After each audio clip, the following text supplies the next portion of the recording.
Hello everyone, কি অবস্থা সবার? আশা করি সবাই ভালো আছেন। তো আজকে আমি একটি বিষয় আপনাদের দেখাতে চলেছি, সেটি হচ্ছে কিভাবে আপনারা ভয়েস থেকে টেক্সট করবেন। ঠিক আছে, তো আমি একদম সহজ পদ্ধতিতে একদম দেখাই দেবো কিভাবে আপনারা আনলিমিটেড একদম, আপনাদের অডিওটা যদি অনেক বড় হয়, দেখা যায় অনেক ওয়েবসাইটে নেয় না 5 মিনিটের বেশি অথবা 1 মিনিটের বেশি। তো আমি আপনাদেরকে দেখাবো যে কীভাবে আপনাদের একদম লং অডিও হইলেও আপনারা হচ্ছে অডিও থেকে টেক্সট করতে পারবেন। ঠিক আছে, তো চলুন। তো আপনারা প্রথমেই আমার হচ্ছে এই লিঙ্কটি ডিসক্রিপশন বক্সে দেওয়া থাকবে, এখান থেকে আপনারা কপি করে একবার ওয়েবসাইটে প্রবেশ করেন, কারণ ওয়েবসাইটের লিঙ্কটা অনেক বড়, যার ফলে আমি এটার সার্চ করে দেখালাম না আর। তো এখানে এটা হচ্ছে ইন্টারফেসটা, স্পিচ টু টেক্সট, তারপরে কিছু ইনফরমেশন দেওয়া আছে, এগুলো আপনারা পড়ে নেবেন মন চাইলে। তারপরে এখানে দেখতে পারবেন ভয়েস মডেল, তারপরে এগুলো আছে। আমি এগুলো কোনো কিছু করবো না, জাস্ট ডিফল্টভাবে যেটা আছে এটাই।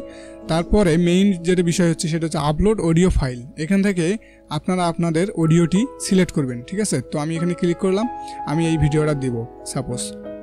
তো এটাতে আমি ক্লিক করলাম, ক্লিক করার পর আমি যখনই ওপেন দিব তখন এটি অটোমেটিক আমার স্পিকারে কথা হবে এবং হচ্ছে রেকর্ড হবে। বাইরের কোনো কথা রেকর্ড হবে না, জাস্ট ভিডিওর কথাটাই, অডিওর কথাটাই রেকর্ড হবে।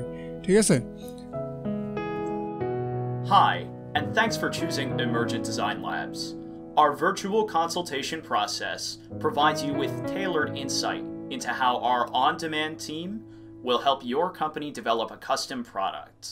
Start with the form on this page, and you'll be guided to share. এখন আপনারা জাস্ট এটাকে এইভাবে এখান থেকে কপি করে নেবেন। কপি করে নেওয়ার পর আপনারা চাইলে আপনাদের নোটপ্যাডে নিতে পারেন। নোটপ্যাডে নেওয়ার পর আপনারা হচ্ছে আপনাদের কাজে ব্যবহার করতে পারেন।